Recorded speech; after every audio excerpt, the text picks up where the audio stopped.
Hey everyone, it's your boy KP here from the No Justice, No Peace report. Coming to share another report with you, some information about what's going on in our world.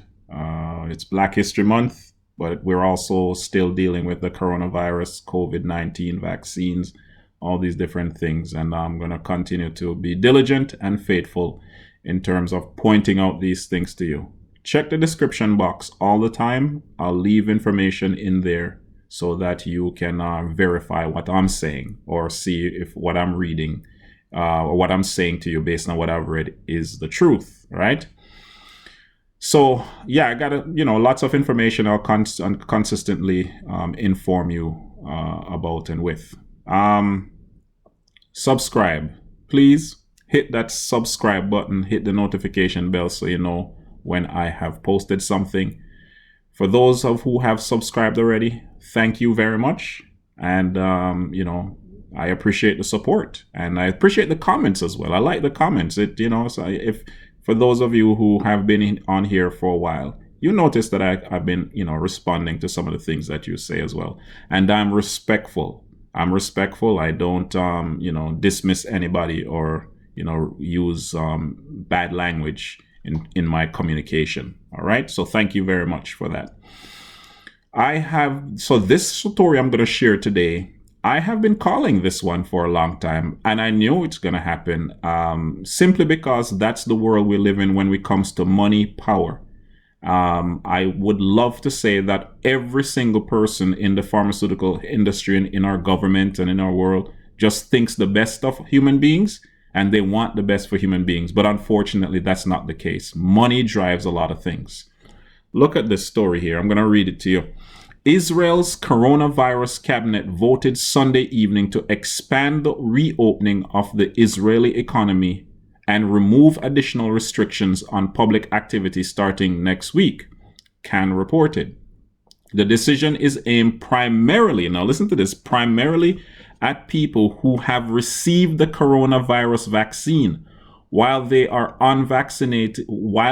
unvaccinated will continue to be barred from a number of venues. I called this one, right? Remember, we've been talking about the vaccine passports.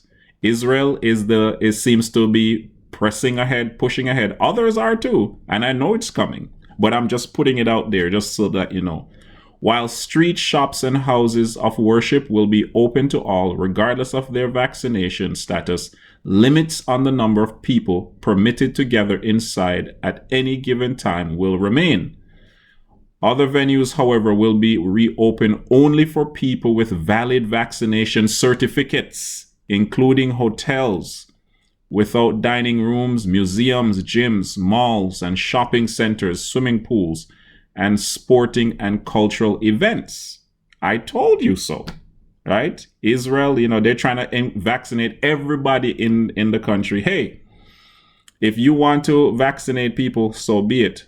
But people must have a choice and don't coerce them. When governments get involved in this thing, you always get problems, right? Governments and the pharmaceutical company mixed in with government. Don't ever do that. It's never good. Never, ever good. So the health ministry is pushing to keep the venues closed until next Tuesday, while Blue and White is demanding that the economy be reopened as quickly as possible, with venues open to the vaccinated starting Sunday. The precise date of the reopening is expected to be voted on Monday morning, right? So this is from Israeli news. I'll put this in the description box where you can check it out for yourself. I'll share you what another source says.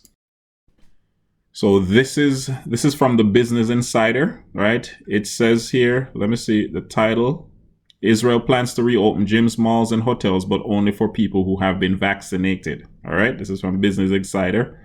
Israel is debating a plan to reopen parts of its economy for only those who have had both doses of coronavirus vaccines. Prime Minister Netanyahu announced the plan in a speech on Sunday. I'll try and find that speech on YouTube. And the Israeli cabinet met on Monday to discuss the plans further. The policy will likely attract attention from around the world. You best believe that. Israel has vaccinated more of its population than any other nation, with some 45% of the people now given at least one dose. No formal announcement had been made at the time of publication, though Netanyahu spelled out in some detail the plan was aiming. In some detail, the plan he was aiming for. I called it. So Europe is coming. Yeah, it's coming. It's coming. The tech companies are developing a vaccine passport, right? This is not one. This I have another YouTube channel where I talk religious things, right? But in terms of the religious realm, we talk about these things, right?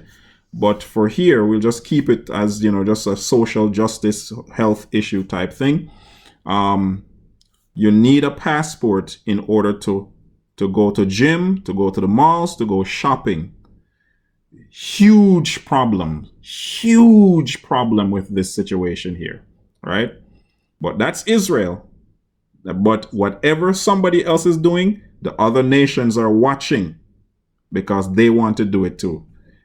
Anthony Fauci, he said this. And these individuals, what conversations they're having and where they're having it, we are not privy to, but eventually it comes out. Just sharing this information. It's your boy KP here. Stay woke and stay red.